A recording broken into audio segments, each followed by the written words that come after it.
Okay, welcome everyone to the wrap-up for ALIA National 2024. ALIA Vic is... Sorry? The screen thing, yes. I should do that too. Where is that? That one. That's a maroon one, so... Yeah, it's gonna be little. I can't full screen it on that side. Cool, okay. And that's right, hang on. Do you want me to do it? Is it this one? Green one? Yeah, that one. There we go. Yeah. I, in case you haven't guessed, am not an Apple user. So, yes, welcome to, as it says up there, the wrap-up for the National Conference 2024. ALIA Vic is thrilled to be running another one of these. We really love the opportunity to let everyone know what happened at the conference. We understand that not everyone can necessarily make it to these things, so it's great that we're able to do it, and we wouldn't be able to without the speakers at the conference volunteering their time. So I want to thank the 5 speakers for the night, and we'll get to them in a moment. Because I'd also like to thank Kathleen Syme for the use of the space. They've been very good to us for a very long time with this. And I was so busy checking that all the tech was working. Do we have any other housekeeping that I needed to, looking at the committee as I'm doing this? No? Okay. Apart from please take swag with you. Yes. We don't want a card at home again. Yeah. You're not allowed to leave unless you take some. Yes. We'll lock the doors. Yes. And in the event of an emergency, we'll be leaving to the nearest exit, probably that one, and then making our way to the corner of my street. Cool. Excellent. Cool. So, without further ado, let's get started. ALIA Vic acknowledges the traditional custodians of the lands on which we work and live. We pay our respects to elders past and present. Sovereignty has never been ceded. It always was and always will be Aboriginal land. We acknowledge First Nations people's rich history of knowledge keeping and knowledge management that is an inspiration to us all. So our first speaker tonight is Meg Bullock. Now, Meg is a client experience librarian at Deakin University. Previously, she has worked in school and public libraries, which ignited a passion for providing learners impactful access to library programs, services and events. Tailored to meet everyone's unique needs. She is also deeply interested in all things open access and AI. Now, while I'm getting this sorted, please welcome Meg with Unlocking Knowledge Beyond Deakin, Empowering Communities with Strategic Search Skills Initiatives.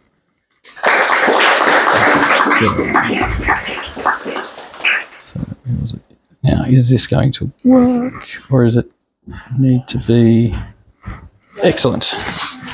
And there is your microphone.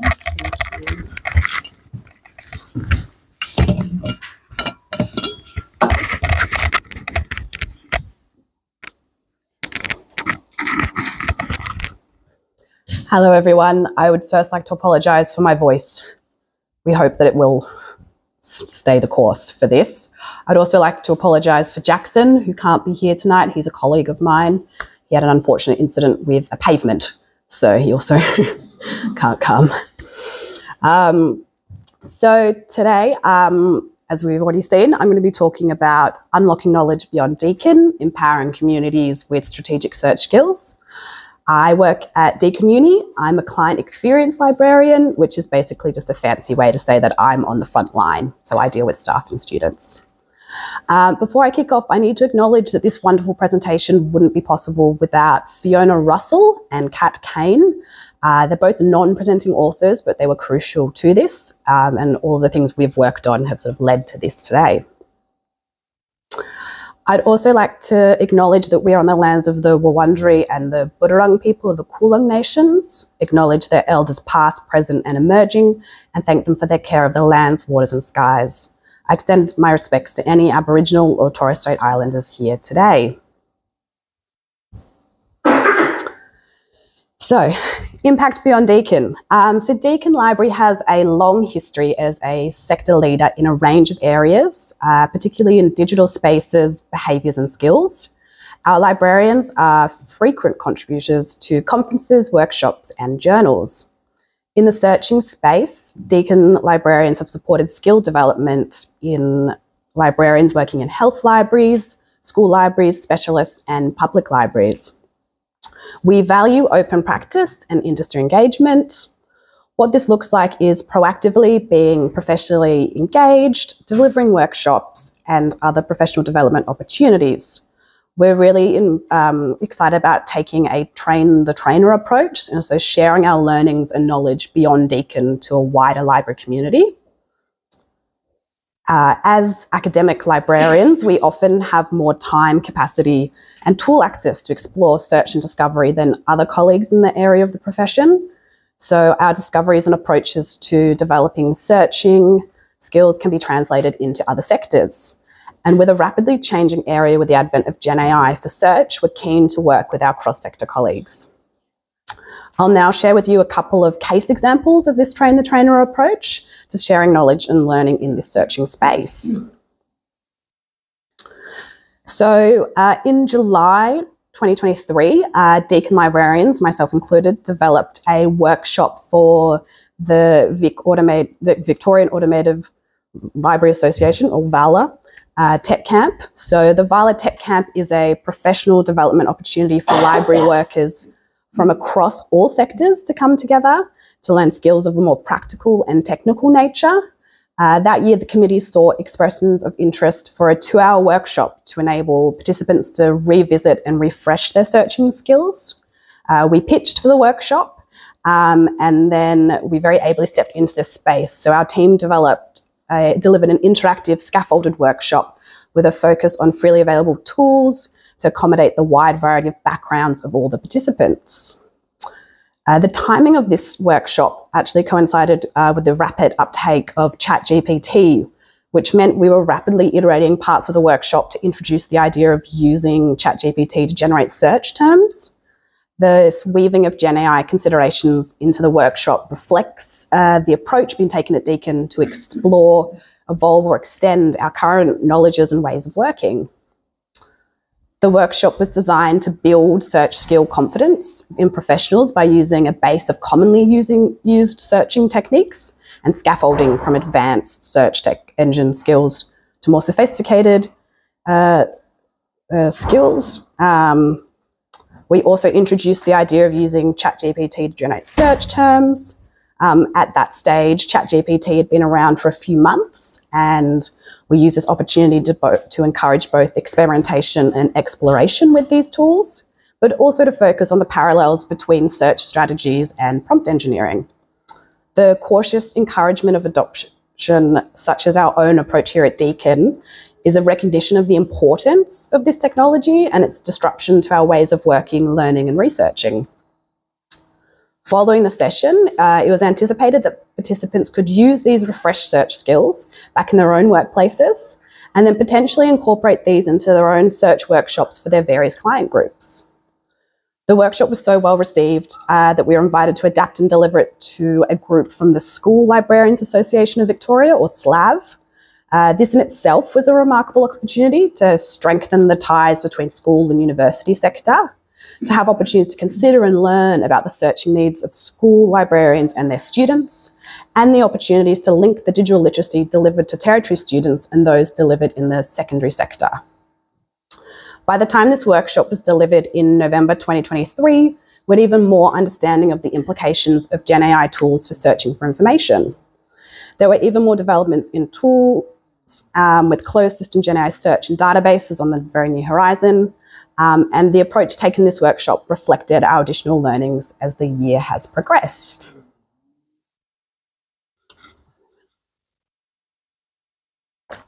Okay, we're then moving on to Gen AI and Deakin Uni. So as we continue to witness the growing assimilation of AI within all of our workflows and societal life for both finding information and generating content, not just in academic spheres, there's a need for comprehensive guidance to help users to be aware of them, be capable and confident when using these tools, as not knowing hinders the information retrieval process, contributing to the dis, and malinformation circulation.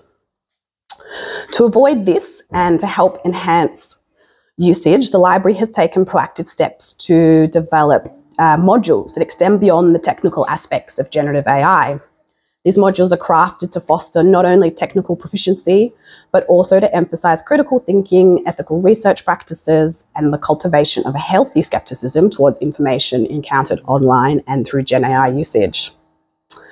These resources are all located on our Gen AI Study Hub, an initiative spearheaded by Kat Kane, and consists of guides, a glossary, and the following specific modules listed up there. This is like freely available. I think we've slapped a whole bunch of Creative Commons badges all over them, so we really encourage anyone to use them. These generative AI connected digital literacy learning experiences seek to prepare students for the dynamic digital landscape they'll have to navigate throughout their academic and professional journeys. The modules can be used individually by teachers within units, solo by students, and by community members. A range of workshops integrating these modules are being developed to be used both within the academic space and community. This is part of our train the trainer approach, in a sense that the modules are designed that anyone can use them and teach them, regardless of their own skills, as they will have developed their own skills through using the resources. The workshops will be flexible and have a range of activities that can be drawn on to reflect the desired outcome of the workshop. We made sure that all the workshops drew on our previous workshop learnings that I mentioned earlier and can be easily updated to reflect the constantly changing nature of generative AI and the need to be able to act quickly to ensure we're providing the best possible learning experience. So what's sort of driving all of this for us? So there's two main things. So through developing and delivering workshops and contributing to the professional development across the sector, we're driven by one of Deacon's strategic pillars, so building a strong, diverse and future-focused library organisation, as we're positioning ourselves to not only both showcase and share our expertise, but we're also developing Deacon's community work and contributing to the strengthening of skills across the whole sector. The train the trainer approach is scalable, so both externally and within Deakin, and it's through these workshops that we've been able to examine issues with both a local and an industry lens than we've previously might have done. So content that we delivered for the Vidala Tech Camp has been repurposed for Deakin classes, workshops and resources, strengthening our own delivery of skills and also providing shareable, reusable reusable resources for our colleagues cross-sectionally. One of our other pillars that I didn't mention is open access, so it's sort of fitting under all of that for us as well. It's a really rapidly changing space, so we're constantly adapting, and this is just as our approach to the workshops has changed throughout the year. We've also been driven by one of ALIA's key principles, so a thriving culture, economy, environment and democracy requires a free flow of information ideas.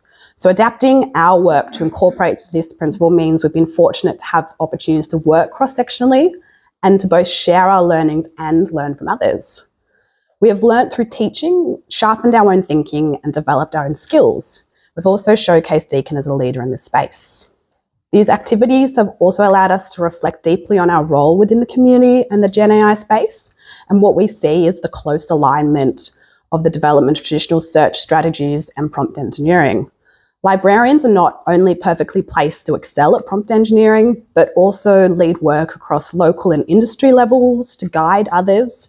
And we're excited to continue to empower our colleagues and students and communities in adapting their own existing skills to an ever-changing information world. And that's all for me. I just had a lightning talk. So this was good because I had to really squish mine down at ALIA. I got a bit more of a chance to extend and not rush through it. So I've just popped all of our details up there if anyone wants to reach out. Fiona and Kat have had huge involvement with all of those things that I mentioned, and they're always up for a chat, as am I. And then I think at the end we're doing questions. Is that right, James? Great. So that's all me. Thank you very much, everyone.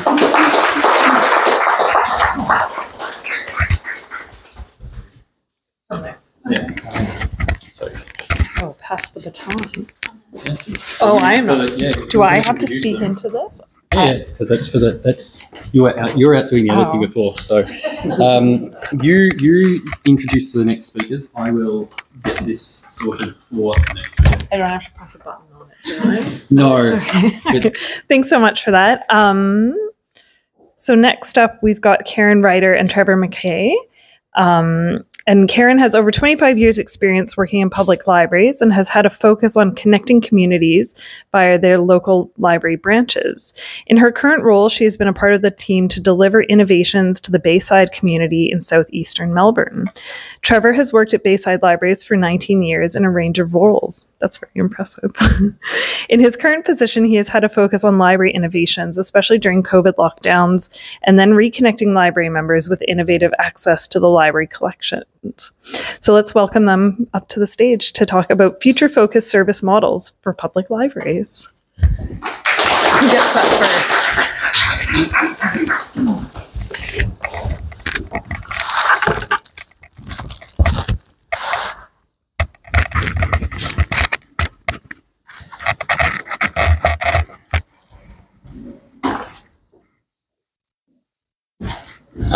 In the middle.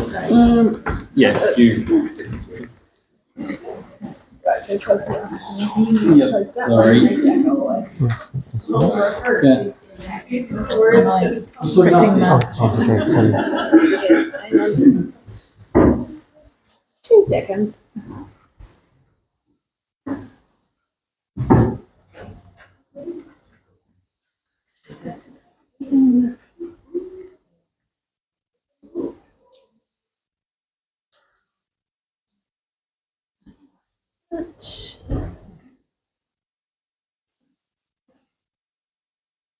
There we go. Perfect, thank you. So good evening everyone, we're Karen and Trevor from Bayside Libraries in Victoria, and as was mentioned, our presentation is looking at 2 future-focused service models that we undertook in 2021 to increase access to our library services without impacting on our current staffing levels or building a new branch. And so the 2 projects were the installation of library lockers at a local sporting hub and introducing out-of-hours access at one of our library branches. So this slide was in for all our national guests, but I'll leave it in just to put the presentation in context. So as you probably know, Bayside's located in Melbourne's southern Bayside suburbs, and we've got a population of 102,000 and operate from 4 branch libraries. But as you can see from this map, whilst Bayside is a relatively small community, our branches really hug the coast, and the Brighton East area in particular is underserviced by the library. So this was an opportunity to trial library offerings in an innovative way, and also leveraging off the local maternal child health centre and a vibrant sporting facility. So most of our branches are also within easy access to a train line, but the eastern pocket of Bayside's not within easy walking distance to a station. Additionally, our Hampton Library is a small community library that was desperately needing refurbishment and had limited opening hours. So trigger warning for everyone here. In 2020, Victoria experienced a lot of uncertainty about what libraries could and could not offer during the early lockdowns. And from this unprecedented experience for public libraries, we started looking at different service models that we could offer and that would allow us to continue to connect with our community. So the early thinking we had around the library lockers was to locate them outside our lockdown library branches. And it was at this point that we applied for a Victorian state government grant to deliver a project that we were calling our COVID recovery project. We were very optimistic. What we were hoping to address as part of that grant funding, and remembering that this was early in the days of COVID, was the installation of the self-serve lockers, because COVID was presenting a challenge to our library service where our ability to serve was being restricted for quite some time. Social distancing requirements limited the number of people that we could have in our branches, and so lockers were providing an option for customers to self-borrow 24/7 and help increase the volume of stock and the service access options, both short-term and then long-term as we moved out of COVID. And then our original thought with Hampton Library was to allow 24/7 access just into the foyer area for customers to collect reserved items. With further investigation, it was decided to locate the lockers in an underserved area of Bayside and work towards a full out-of-hours model for the whole branch of Hampton. And in part, this was due to an increase in people starting to work from home and how we could support that. So the installation of the library lockers provided a different type of library experience, and we were curious to see if our community would engage with the library in this way. And it was coming off the back of our click and collect service. So we chose to locate the lockers in Hurlingham Park because they could be installed next to the Maternal Child Health Centre and also the major sporting precinct. We saw this as an opportunity to leverage off other council offerings and their successes. The location was already a community destination for multiple age groups. We were able to get approval for both the projects signed off by engaging with our director, who understood the challenges the libraries were facing at the time and was supportive. So with the nuts and bolts of it, the unit actually just runs off a SIM card. The power runs from the Maternal Child Health Centre, and we pay a nominal portion of their electricity bill. So having their buy-in was an important part of the project, as well as letting all the local residents and tenants in the area know. The items are processed at the closest branch, which is Brighton, then delivered Monday through Friday to the lockers. So the actual workflow that we have in place is that a customer will place a reservation in the library management system, in our case that's Spidus, and select Hurlingham Park as their pickup location. When the requested item allocates, it's sent to Brighton for processing, and the staff at Brighton will issue the item for 6 weeks, and this incorporates the travel time to the lockers and the normal reservation hold time. The staff at Brighton will then log into the Click and Collect software, and Click and Collect is the locker company that we've gone with, and create an order for the item. The items then are set aside for our library courier to collect, and he will then deliver them to the lockers. The first step he does when he gets there is actually check for any returned items, because that will then free up lockers for the new deliveries. And it's the moment that he then closes the locker door that the email's triggered to the customer that the item's ready for collection.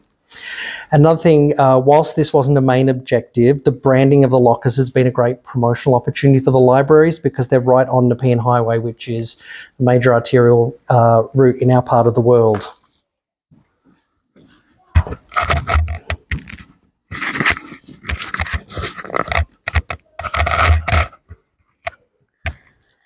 So one of the key themes to come from our extensive community engagement during COVID was the demand for longer opening hours at our community branch at Hampton.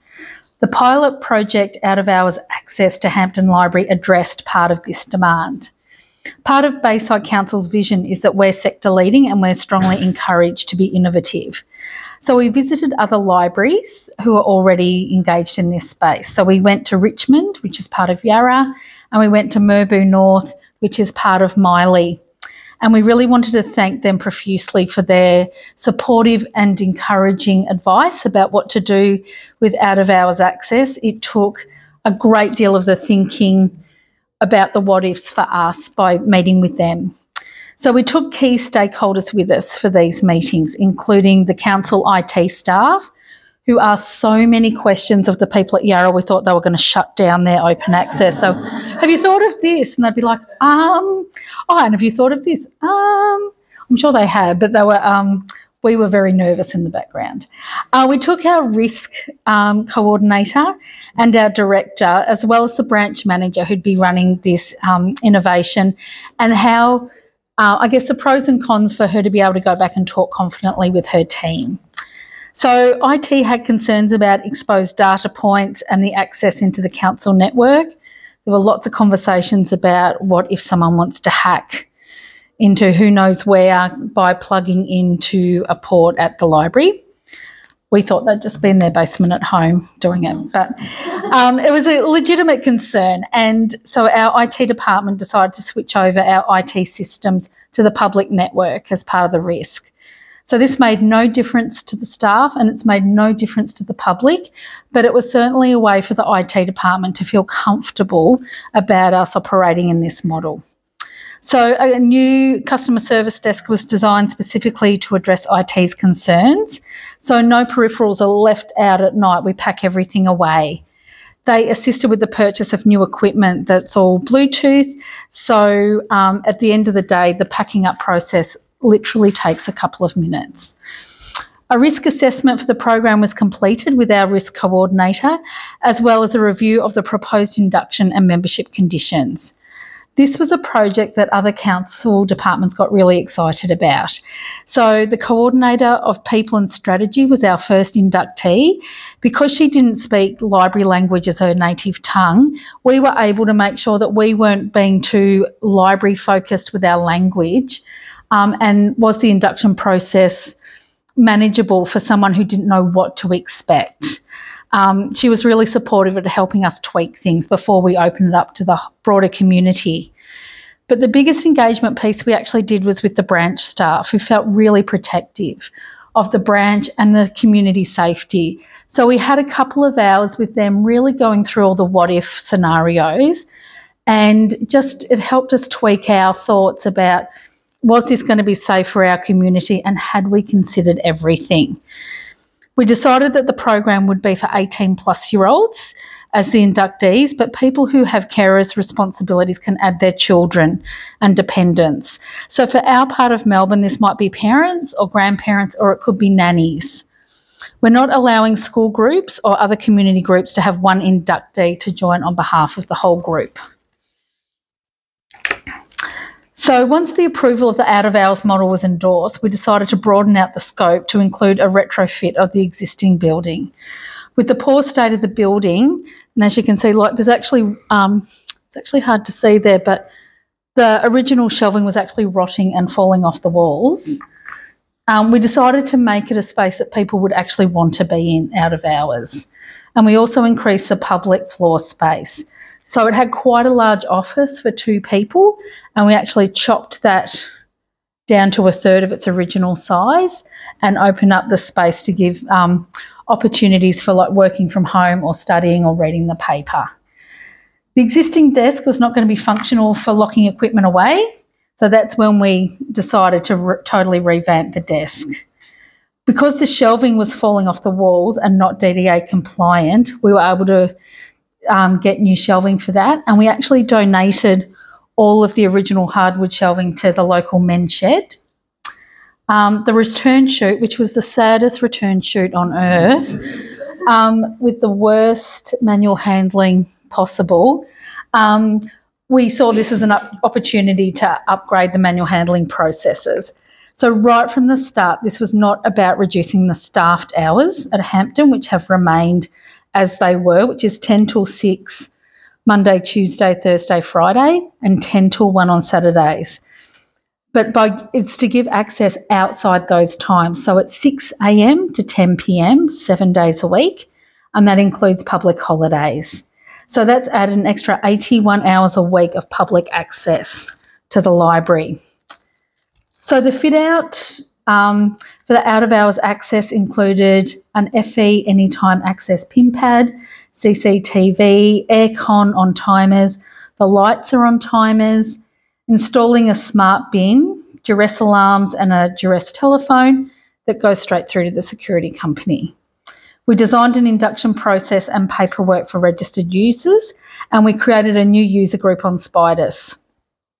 So this new user group are the only ones that the PIN pad will recognise.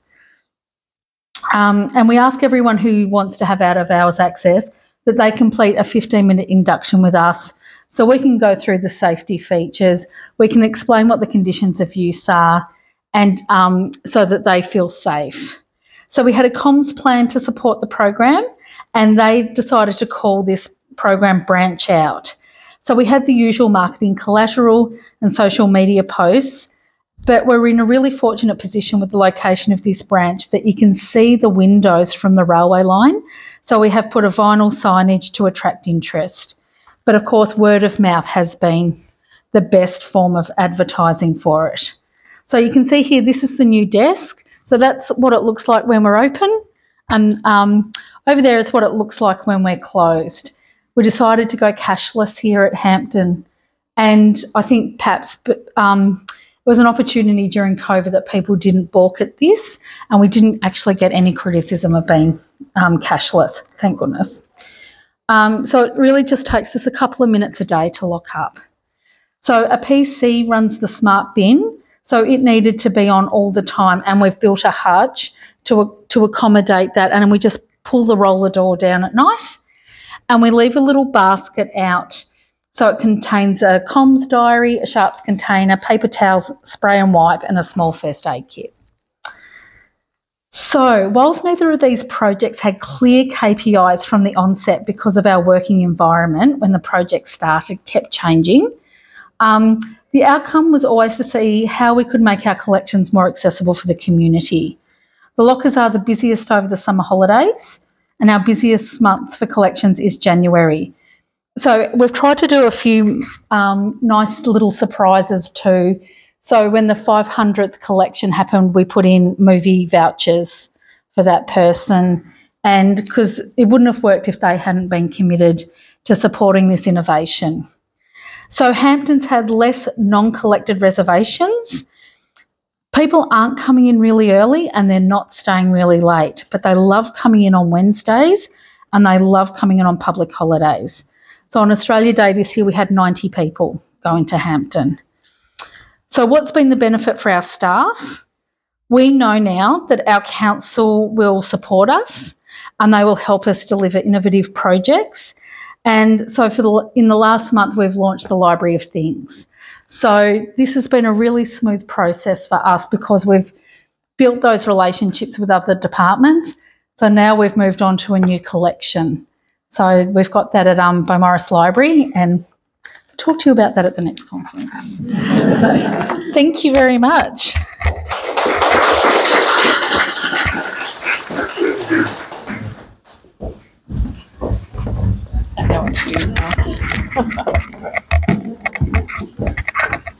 All right. Thank you so much, Karen and Trevor. I did get to see your presentation at the conference, but it was nice to not be so overwhelmed by everything else going on around me. So I got to hear it again.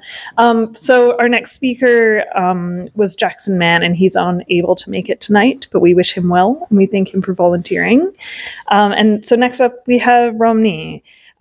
She is the research librarian at the Australian Council for Educational Research, Cunningham Library. She has a background in academic librarianship and has worked in secondary and tertiary education in Australia and overseas. She's volunteered for many library and information industry committees and is currently a general member of the Melbourne Art Library Board. So please welcome Romney with the Australian Radical Community Libraries and Archives, Opposition and Interplay. Right. Thanks everybody. This is really great. So obviously Katie couldn't be here today. She lives in Brisbane, but she wrote this presentation with me. And to begin with, we would like to acknowledge the Wurundjeri people of the Kulin Nation and the Yugara and Turrbal people of Mianjin as the traditional custodians of the lands where we created this presentation, and we extend our respects to all First Peoples joining us today. And at the conference, we also said that we'd like to acknowledge that we're presenting this paper during the current and ongoing genocide of the people of Palestine, which I think is still important to say here because it continues. The struggles of the people of Palestine reflect the struggles of the First Nations people of Australia, and also their destruction of cultural heritage that is occurring right now is somewhat related, I think, to this radical community library topic, which is why we thought we would say that as well.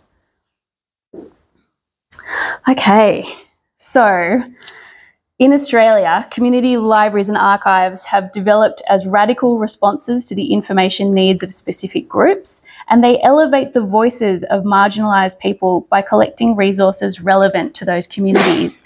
And that was the kind of connection that we were trying to make in the conference, because our stream was about raising voices. Community libraries and archives can be seen in opposition to mainstream libraries, but there are also points of interplay. So that's what I'd like to talk about today. But first, we need to discuss the definition of radical libraries. So when we first started writing this paper, we were talking about, oh, well, what about those tiny little box of books on your fence? Is that a radical community library? But we decided that Although little libraries and street libraries are indeed community libraries, without some purposeful collection and community building, these are not the kinds of libraries we're really talking about. Okay, so a little bit of a history of radical libraries in Australia. To differentiate between mainstream and radical libraries, let's think about the State Library of Victoria. So originally, we argued that this could be considered a radical library because the most famous SLV benefactor was Sir Redmond Barry, and he was a radical. So he opened his private library in his Fitzroy home to anyone as long as they were over the age of 14, and they had to wash their hands, which is very good. So public libraries were collaborative spaces that were open to all members of the community. And quite often we think that there are commonalities in what we consider radical libraries. So they don't exist within a traditional collections or circulation framework or funding model, but this doesn't mean that they don't have missions, boards, directors, and you'll see that in our examples, which I'm about to show you. But they'll also often take a certain position on political issues, or they're born from a lack of a position on others. And for those who still think that libraries are apolitical, which is probably none of you, remember that funding is political. So collection development policies are political because they're connected to control and power. And politics isn't limited to government, but is connected to governance, which all of these little libraries have. So as a result of laying outside the status quo, they can create opportunities not just to challenge society, I suppose, but to ignore it. And this can lead to fun and creativity and innovation. So here's the first of 4 examples. I don't know if anyone's been to this one in Sydney, but this is the Jessie Street Women's Library, and it was established in 1989, born of frustration with the difficulty of finding and accessing material on women in Australia. This one is volunteer run and fully dependent on funding and support from the community. It holds a unique collection of resources by and about Australian women, and they also host events and exhibitions. It's completely independent, and it wants to stay independent so that it can maintain control over its status. So control here isn't a bad thing necessarily, but its aim is to continue living and being accessible. A similar collection, the Women's Studies Resource Centre in South Australia, once hosted the largest collection of women's resources, but it was defunded in 2012. So the hope is that being completely independent, the Jessie Street Women's Library will continue into the future. All right, this one's my favourite, clearly. So one of my volunteering things that I do, and it's Volunteers Week. Congratulations, everyone. So I'm on the board for the Melbourne Art Library. It's also known as MAL. We call it MAL. And it's an independent, not-for-profit library that provides a specialised collection of art and design texts and an extensive series of events. And the reason that this library came into being was because the founder, Nell Fraser, was actually turned away from a mainstream library because she wasn't a student of that institution. So she wanted to create something that was completely free for everybody to access. It's free to borrow. It's centrally located if you want to go and visit. It's currently opposite the Queen Victoria Market, just up the street. But it's about to move somewhere. We don't know where. It's a tricky one. So MAL sponsors some creative residencies, and these support artists to work in new and interesting ways. And just one that I want to tell you about is Jakali Romanis. So she's a Pitta woman who used her residency to identify texts in the library that were really inappropriate, outdated, problematic. But instead of throwing these out or putting them in a special collection, she used tracing paper and interleaved them in the book, and then annotated and updated the texts that were relating to First Nations art, so altering the text and layering it with meaning rather than discarding. Some of the interesting things that happened there. Okay, case study number 3, the Kurilpa Flood Library. So this library is under construction. It's a knowledge library for residents in the Kurilpa area of Brisbane, which includes South Brisbane, West End and Highgate Hill. And this is a peninsula in inner city Brisbane that's also home to the State Library of Queensland, which has had its own flood issues to contend with, if anyone's been up to Brisbane. It was developed in response to the 2022 floods. And you can see in the picture here that the water level is actually up to the same point at each time, but still people continue to build in this area. Okay, it collects existing formal information such as flood awareness maps, but it also collects tacit knowledge born from experiences of residents, such as hand-drawn maps of where to walk to avoid the water near Montague Road and tips for high-rise residences for when power outages occur. It's completely community-driven, and Katie says it's a living archive, so it grows and develops as the tides change. It's very funny. Yeah. It's very good. So it's also quite political because it calls for less development and opposition to the plans for West End and South Brisbane. And it also challenges the myth of immunity, which argues that collective memory minimises skills and experience in some way. I wonder what that bit's about. Okay. Oh, this one is brand new. This one is Library Portal. Has anyone been here yet? No, okay. It was called the Unnamed Library until just a couple of weeks ago, and now it's called Library Portal. It's located in a shed in an unnamed alley. And when the founders of this library were interviewed, they told me that the library was created as a third space to read, have conversations and to hold events. And of course, third space is something that you've probably all heard a million times, but these are people who were going out to create their own and were not necessarily librarians, although there are some library technicians working there.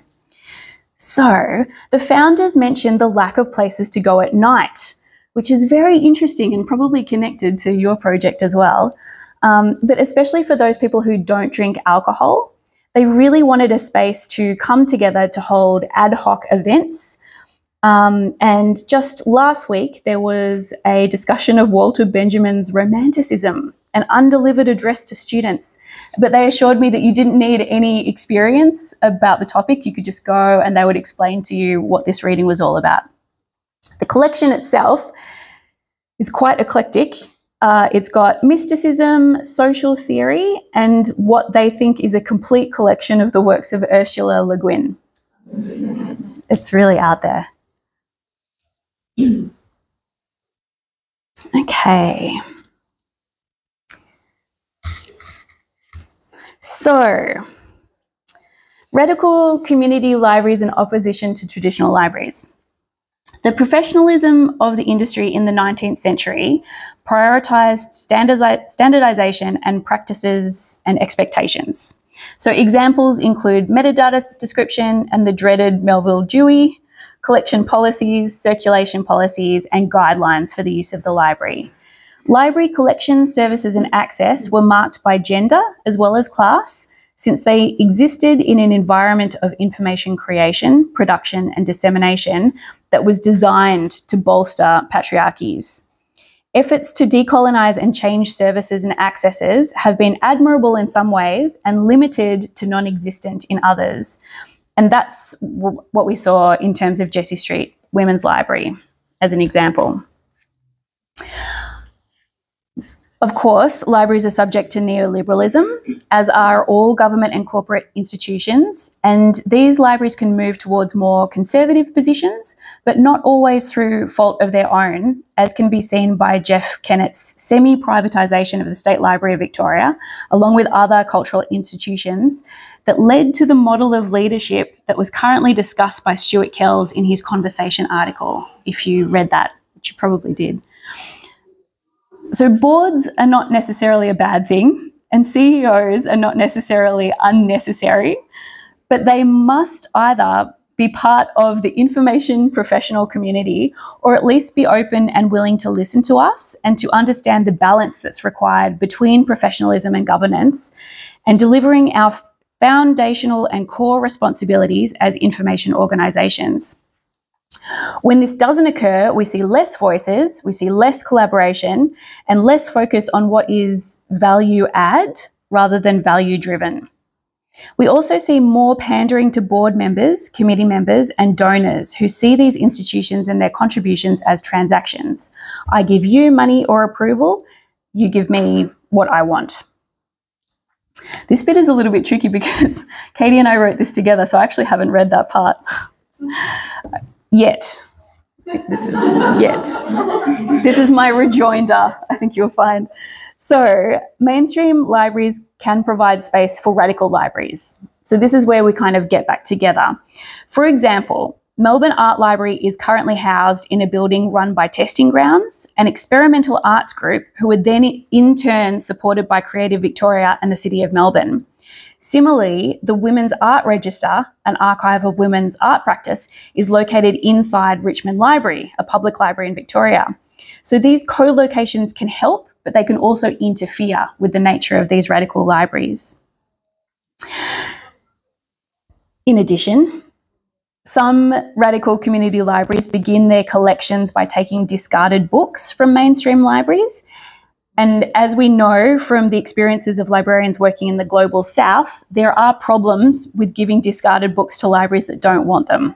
However, in the case that you can offer relevant and wanted resources to a radical community library, why wouldn't you? Because books that are not needed by radical libraries are often on-sold to raise funds, or in the case of Melbourne Art Library, are used in creative projects such as collage making nights. So radical community libraries can highlight gaps for mainstream libraries. For example, if a local community has started their own language library, that might be a sign for the local public library to begin collecting resources in that language or to expand their collection. All right. It can be difficult to get a foot in the door when it comes to beginning a new career in librarianship. So radical libraries can provide new information professionals with access to opportunities for community volunteering.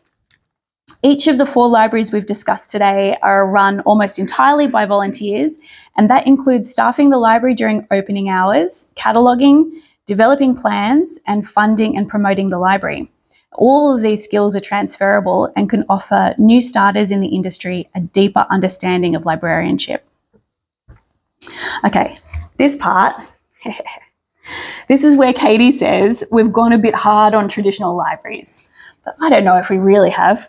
But it is important for us to say that we love traditional libraries and we love working for them. And we see examples of radical collections and programs every day. Library staff are radical when they put their communities first, create spaces for all voices, and find methods to be innovative and creative. But we're also really not saying that radical community libraries are unproblematic. Libraries that charge for borrowing or have fines have been accused of gatekeeping knowledge. And of course, there are radical libraries that are in locations which are not always accessible by people who are not able-bodied. However, the lack of bureaucracy and the speed of responsiveness means that radical public libraries can and do boycott, divest, and improve. And they can also respond quickly to the needs of their communities by making public statements about their values and what they stand for, because these libraries are their communities. So, in summary, we see a future that always includes radical libraries and includes the examples given today. And if you'd like to learn more, Angie Dunn, who is the librarian at the Commons Social Change Library, has put together a list of radical community libraries, and you can access it via the QR code on this presentation. That's it. Thank you.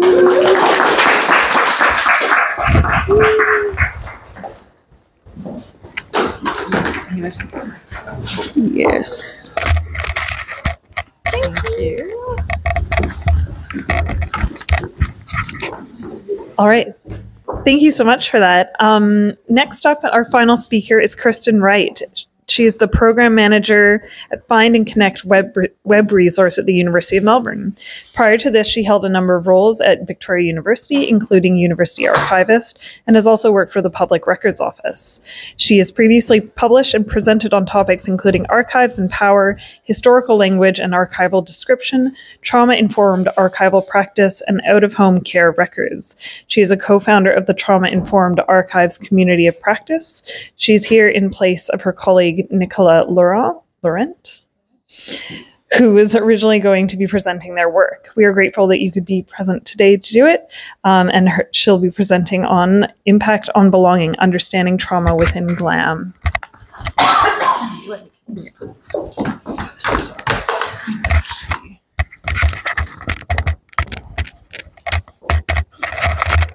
Hi everyone. So yeah, I'm here instead of Nicola, who actually presented at the conference, but we wrote this paper together anyway. So yeah, you get me today. So I do want to start by acknowledging that we're on the unceded lands of the Wurundjeri people of the Kulin Nations, and I pay my respects to their elders past and present. And Nicola and I also want to say that we are white, cisgender, middle-class, tertiary educated women, and we acknowledge the intended privileges that these identities afford us, both in the world generally and in the archives profession. So I'm here to talk about the work that we've done on trauma-informed practice and archives. So to be upfront, Nicola and I are both qualified as librarians, and we both have never worked as librarians. So we're both archivists and yeah, have job backgrounds in that area. And we've been working and thinking about this area of archives and trauma for some time. And we thought it would be good to expand these discussions across the broader galleries, libraries, archives and museums sector more broadly. So we both work on the Find and Connect web resource. We are based at the University of Melbourne in the Faculty of Arts, and we are funded by the Australian Government Department of Social Services. So Find and Connect provides information about out-of-home care and child welfare in Australia. It links together the histories of institutions who provided care with information about who ran them and key events and legislation impacting on the history of out-of-home care in Australia. So people who grew up in institutions such as orphanages and children's homes are reliant on these institutional records to find out information about their childhoods. Find and Connect describes what these records are, who holds them, and how to get access to them. So to be clear, we don't hold any of the records ourselves. We're not an archive in that sense. Instead, we show people how to get access, what does exist. But Find and Connect is a broader program than just the web resource, with the Australian government also funding support services in each state. And the support services are required to use a framework of trauma-informed practice, working with their service users. And it was through working with them that we learned about trauma-informed practice and saw that this was a useful model for archives. Oh, sorry. So this quote on the slide is from Dr. Kirsten Thorpe and discusses the range of affects and emotions that can be experienced in libraries and archives. She highlights that particularly for Aboriginal and Torres Strait Islander researchers, they are often unsafe places, though can also hold critically important items. As we now understand, traditional colonial archives are often about dislocation and disconnection and a lack of feeling of belonging. Archives and libraries are still unsafe places for many, both users of archives who may be distressed about what has been recorded about them, their families or communities, and also for people working in archives, particularly those whose identities are outside the majority white cisgender identities, which still make up the majority of the archival and I'm guessing library profession as well. And of course, it's important to note that archives and libraries can also be places of great resilience, healing and joy as well. So in the academic archival literature, there has been a growing focus on understanding the need to centre people in the archives rather than the records. An influential article was published in 2016 about radical empathy and feminist ethics of care in archives. And other work has highlighted the use of affect theory and archives, issues of grief work and archives, and the emotional impacts of archives work. And we also have seen the ongoing and long-standing advocacy and work around Indigenous access to records and archives, including the development of protocols around suitable access. And some of this also aligns with what has been occurring in the library literature around emotional labour, affect, vocational awe and diversity. In particular, discussions from US public libraries have focused on how trauma occurs within libraries, with grant funding for a trauma-informed library transformation partnership to move towards offering trauma-informed care at the library, and a 2022 study from the Urban Libraries Unite exploring the trauma experienced in libraries. And we also learned about work regarding trauma-informed practice and museums. An early article we read was about staff and volunteer experiences at the US Holocaust Museum. And people working at the 9/11 Museum in New York have also shared their experiences, and there's work happened in Australia as well. So our gaining of trauma-informed practice coincided with these developments in the discourse, which indicated the usefulness of this framework. So the earliest conversations that the archive profession had about these issues were at conferences. And it was through these discussions that we learned about the effects of trauma and emotional I'm sorry, I can't speak today. I'm very sorry. We learned about the effects of trauma and emotional labour, but we had no statistics about the prevalence of these experiences. In 2022, we were able to conduct a survey about archives and trauma, which was funded by the International Council on Archives Program Commission. Our aim was to gain an international view of issues of archives and trauma, and we received over 1,100 responses from people across 100 countries. And we have published a report of the initial findings from the surveys, which show that issues of archives and trauma are serious ones for the profession. So, for example, over 50% of respondents stated that they'd experienced vicarious trauma in archives, and 68% of respondents reported being exposed to content that they found distressing or traumatic. These, along with other results, reinforce the need for the archival profession to respond to these issues. So what is trauma-informed practice? Recognising that trauma is pervasive, affects us all, and can lead to lifelong and serious effects, trauma-informed practice is a strengths-based approach which can be put into practice in any context. It works to reduce the likelihood of stressful interactions and the effects of any previous trauma on people. So it is not about changing what services an organisation provides, but how those services are provided. So trauma-informed practice is a framework based on the 5 principles of safety, trust and transparency, choice, collaboration, and empowerment. And safety is the most important and is the foundation on which all other principles sit. This is because if someone is not safe, the other principles do not matter. And safety refers to physical, emotional, and cultural safety.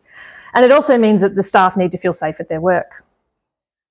And as you can see from the remaining principles, they are all about being flexible, enabling people to be in control of their situations, working with them rather than for them, as equal partners in the process.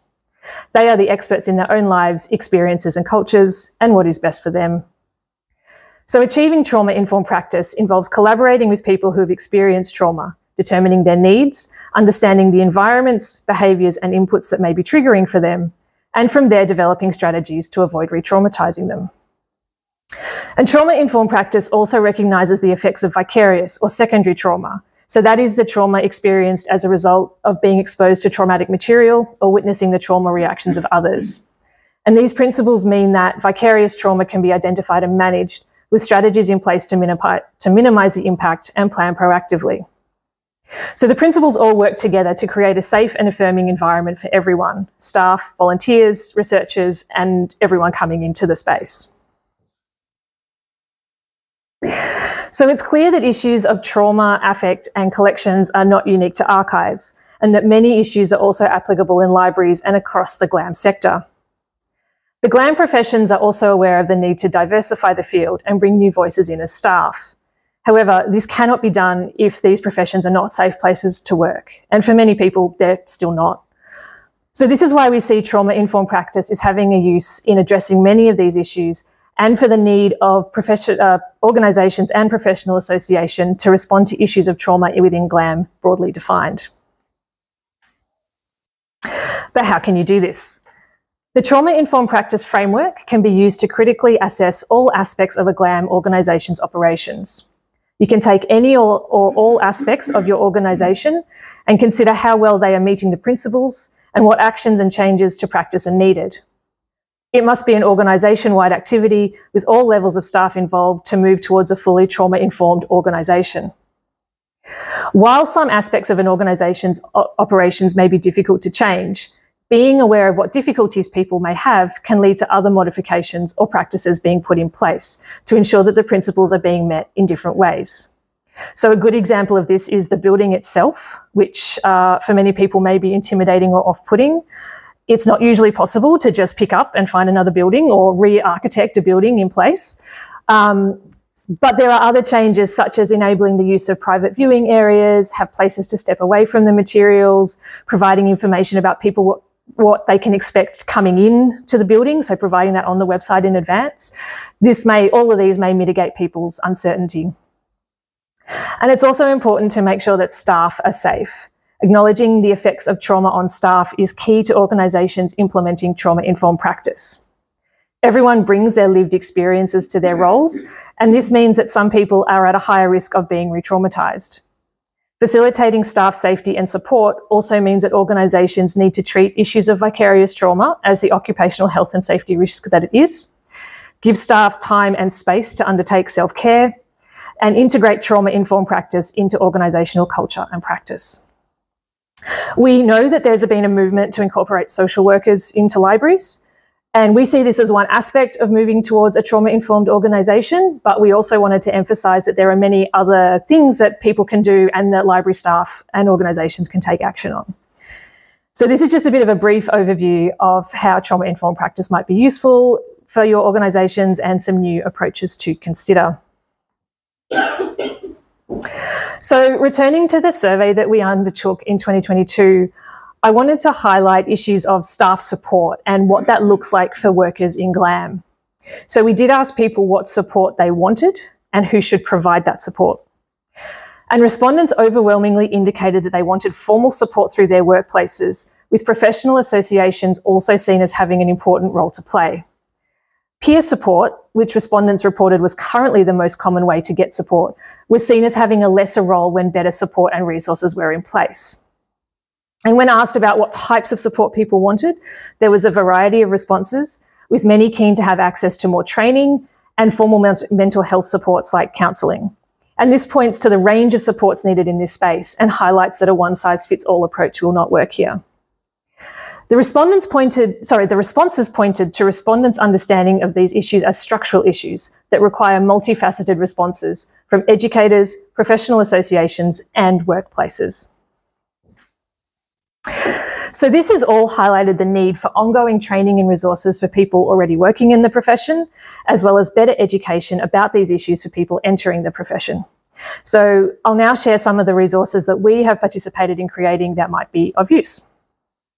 So the Australian Society of Archivists supported our development of an online course, a trauma-informed approach to managing archives.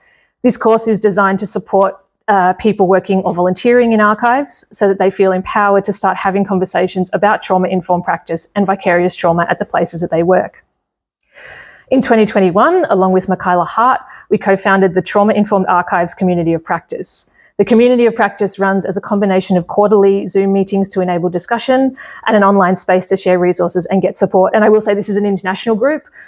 We have members from all over the world, and so it's a great way to share perspectives and hear about people's experiences. We also developed the Implementing Trauma-Informed Archival Practice workshop in 2022 for the ASA. And the purpose of these workshops is for participants to discuss real-life scenarios based on their current contexts and to develop ideas and strategies to take place back to their workplaces around trauma-informed practice.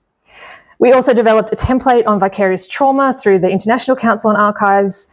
This provides basic information about vicarious trauma and archives and allows organisations to add in information specific to them. There's other resources out there from other archival organisations. Some are listed on the slide.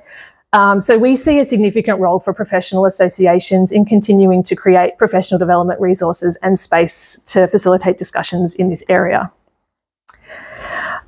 So just to kind of finish, there are also some resources specific to libraries that we're aware of.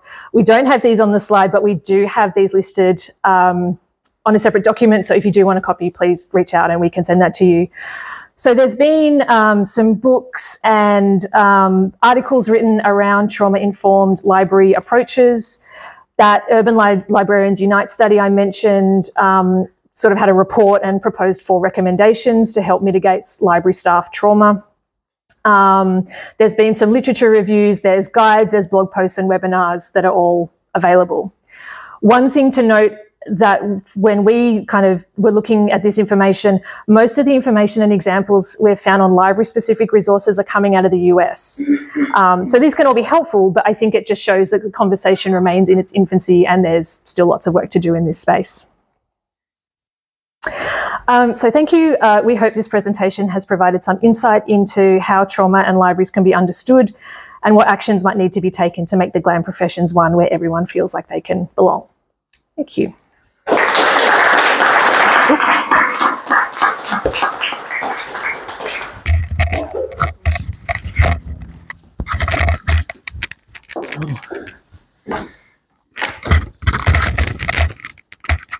Okay, thank you, Kirsten. So that's all the speakers. We've got some time now. All the speakers run to time, so we've got plenty of time for questions. So I hope you all have questions. Anyone? No? Okay, well, Ellen has one. I just want to ask from the conference this year. Have you thought about the possible connection you make in life with the Okay, cool. So I'm just going to repeat that for the recording. So the question was, have you thought about the possible connection between radical libraries and mechanics institutes? Yes, thank you, Ellen. That's a great question. I think there's a lot more work to be done in this area, and we are still developing this presentation. We might turn it into a paper. In that case, we could go down that whole path. Yeah. If you have any suggestions for things that we should read and incorporate, I would love to hear them. That'd be great. I reckon for Mechanics Institute, you just need to talk to people at the PMI and the Melbourne Athenaeum, like just so any other questions? Yes. I'm curious to know when you showed the whole map with all of the different responses, why was France so dark? And was there, there were some countries that had a lot of responses, and that was like, I was wondering how that survey was put out and why that was shown. Okay, while you're pulling that up, if you need time, so that was on the map in the final presentation now, Kirsten's presentation. France was particularly dark. It was colour based on how much trauma-informed practice there was. Was it, I think? Respondents. And so the question was, why was France so dark, I think? That's right. I'll just... Okay, so France was so dark because they had, I think, the highest or second highest number of respondents overall in the survey, and I don't have the numbers with me right now. They were certainly very high. So the survey was available in French, English and Spanish, and it was distributed across International Council on Archives networks. Other than that, no reason why France was the highest. They were very much into it. My perception of kind of the French understanding of trauma-informed practice in libraries, or even larger issues of kind of affect and libraries, affect and archives, emotions in archives. Archives make you feel things. My sense from some work we've done with the University of Lille is that they're kind of in their infancy around that issue. So whether this was people responding because they wanted to know more about this issue. Again, anecdotally, from what I've gathered, I get the sense that there are archivists working in France who are, kind of having these experiences and having these traumas at work and not feeling like they can talk to anyone at work and feeling quite isolated, which is a common theme across these topics. But so maybe people responding to the survey, it was an opportunity to share that kind of thing. Also, I think there's not been a lot of work done in French language, and so in this area, so the fact that they were able to respond to this survey in French, I think probably helped as well. So yeah, I can get you the numbers, or again on that slide, I think there's a URL to where the report is online. So yeah. Thank you. Any more questions? Yes.